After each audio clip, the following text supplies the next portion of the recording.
ಅನ್ನೋದನ್ನ ನಾನು ಸ್ವಾಗತಿಸ್ತೇನೆ. ಯಾಕೆ ಸ್ವಾಗತಿಸ್ತಿದ್ದೇನೆ ಅಂದ್ರೆ ವೈಜ್ಞಾನಿಕವಾಗಿ ಎಲ್ಲಾ ವರ್ಗಗಳಿಗೆ ನೋಡಿ ಒಂದನ್ನ ಅರ್ಥ ಮಾಡ್ಕೋಬೇಕು ನಾವು. ಅಗೇನ್ ಜಾತಿಗಳಿಗೆ ನಮ್ಮ ಸಂವಿಧಾನದಲ್ಲಿ ರಿಸರ್ವೇಶನ್ ಕೊಡ್ಲಿಕ್ಕೆ ಅವಕಾಶ ಇಲ್ಲ.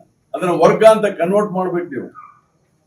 Under article 16 sub class 4 please note this. ಸಂವಿಧಾನದ ಕಲಂ 16 ಉಪಕಲಂ 4 ಪ್ರಕಾರ ಸಂವಿಧಾನದಲ್ಲಿ ಹಿಂದುಳಿದ ವರ್ಗಗಳಿಗೆ ಮತ್ತು ಆರ್ಟಿಕಲ್ 340 ರೆಡ್ ವಿತ್ ಆರ್ಟಿಕಲ್ 340 ಜೊತೆಗೆ ಏನೇನ್ ರಿಸರ್ವೇಶನ್ ಹೇಗೆ ಮಾಡ್ಬೇಕಂತಿದ್ದಾರೆ. ಹಿಂದುಳಿದ ವರ್ಗ ಅಂದ್ರೇನು? ಅವರು ಸಾಮಾಜಿಕವಾಗಿ ಶೈಕ್ಷಣಿಕವಾಗಿ ಹಿಂದುಳಿದವರು ಇರಬೇಕು. ಆ ಕಮ್ಯುನಿಟಿಯವರು ಆ ಕಮ್ಯುನಿಟಿಯನ್ನು ವರ್ಗಕ್ಕೆ ತರಬೇಕು. ಇಂತಿಂತ ಕಮ್ಯುನಿಟಿಗಳಿದಾವೆ. ಅದಕ್ಕೆ ಮುಸ್ಲಿಮರು ಕೂಡ ನಾನು ನಿನ್ನೆ ಪ್ರಧಾನಮಂತ್ರಿಗಳ ಬಗ್ಗೆ ಯಾಕೆ ಹೇಳಿದೆ, Y has not study constitution ನಲ್ಲಿ ಹಿಂದುಳಿದ ವರ್ಗ ಅಂತ ಯಾರು ಬೇಕಾದ್ರೂ ಮಾಡ್ಬೋದು ನೀವು. ಅದಕ್ಕೇನೆ ವೆಂಕಟಸ್ವಾಮಿ ಆಯೋಗ ಆದ ನಂತರ ವೆಂಕಟಸ್ವಾಮಿ ಆಯೋಗ ಕೊಟ್ಟಂತ ವರದಿಯನ್ನ ತಿರಸ್ಕಾರ ಮಾಡಿತ್ತು ಅವತ್ತಿನ ಸರ್ಕಾರ. ಅವ್ರ ವರದಿ ಒಪ್ಲಿಲ್ಲ. ಮುಂದೆ ಚಿನ್ನಪ್ರೆಡ್ಡಿ ಆಯೋಗ ಆಯ್ತು. ಚಿನ್ನಪ್ರೆಡ್ಡಿ ಆಯೋಗ ಆದಾಗ ಮುಸ್ಲಿಮರನ್ನ ಹಿಂದುಳಿದ ವರ್ಗಕ್ಕೆ ತಂದ್ರು. ನಾಟ್ ಎಸ್ ಎ ರಿಲಿಜನ್, ಧರ್ಮ ಅಂತ ಅಲ್ಲ. ಅವರು ಶೈಕ್ಷಣಿಕವಾಗಿ ಸಾಮಾಜಿಕವಾಗಿ ಹಿಂದುಳಿದಂತ ವರ್ಗ, ಕ್ಲಾಸ್ ಅಂತ ತಂದಿದ್ರಿಂದ ಅವ್ರಿಗೆ 4% ರಿಸರ್ವೇಶನ್ ಕೊಡಬೇಕಾಗಿದೆ. ಹೊತ್ತು ಸುಮ್ಮನೆ ಬಿಜೆಪಿ ಅವರು ಬಾಯಿ ಬಂದಂಗೆ ಇವರು ಆ ಧರ್ಮ ಈ ಧರ್ಮದಲ್ಲಿ ಅಲ್ಲ. ಈ ಪ್ರಧಾನಮಂತ್ರಿಗಳು ಹೇಳಿರೋದು ಹಾಗಾಗಿ ಅವ್ರಿಗೆ ಗೊತ್ತಿಲ್ಲ ಅನ್ಸುತ್ತೆ. ನನ್ಗೆ ಗೊತ್ತಿಲ್ಲ ಯಾಕೆ ಟೀಕೆ ಮಾಡ್ತಾರೆ ಅಂತ. ಗೊತ್ತಿದ್ದು ಟೀಕೆ ಯಾಕೆ ಮಾಡಿದ್ರು ಅಂತ ನನ್ಗೆ ಗೊತ್ತಿಲ್ಲ ಅಂತ ನಾನು ಹೇಳಿದ್ದು. It is a class, it is not a caste or a religion. ಅವರು ಆ ಹಿಂದುಳಿದ ವರ್ಗಕ್ಕೆ ಸೇರಿದ್ರಿಂದ 4% ರಿಸರ್ವ್ ಇದೆ. ಮುಂದೆ ಏನಾಗುತ್ತೆ ನೋಡೋಣ. ಹೀಗಾಗಿ ತಪ್ಪು ಕಲ್ಪನೆಗಳನ್ನ ಕೊಡಬಾರ್ದು. ನಮ್ಮ ದೇಶದಲ್ಲಿ ನಾವು ಧರ್ಮಗಳ ಇದರಲ್ಲಿ ಎಲ್ಲ ಹೊಡಿಬಾರ್ದು.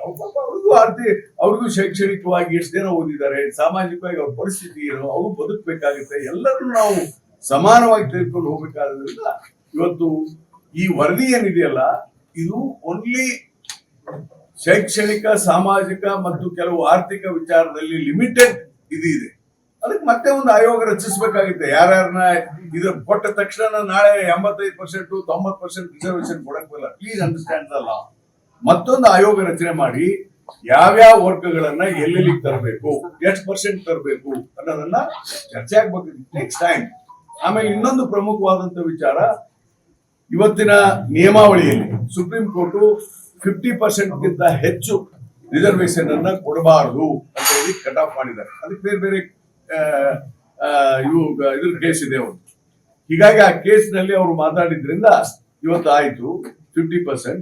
ಆದ್ರೆ ಶೆಡ್ಯೂಲ್ 9 ನಲ್ಲಿ, ಸಂವಿಧಾನದ ಶೆಡ್ಯೂಲ್ 9 ನಲ್ಲಿ ಇದನ್ನ ಸೇರಿಸಿ 50%ಗಿಂತ ಹೆಚ್ಚು ಮಾಡಬೇಕಾಗಿದ್ರೆ ಆಯಾ ರಾಜ್ಯ ಸರ್ಕಾರಗಳು ಸಂವಿಧಾನದ ತಿದ್ದುಪಡಿ ಮಾಡ್ಕೊಂಡು ಮಾಡಿ ಅಂತ ಹೇಳಿದ್ದಾರೆ.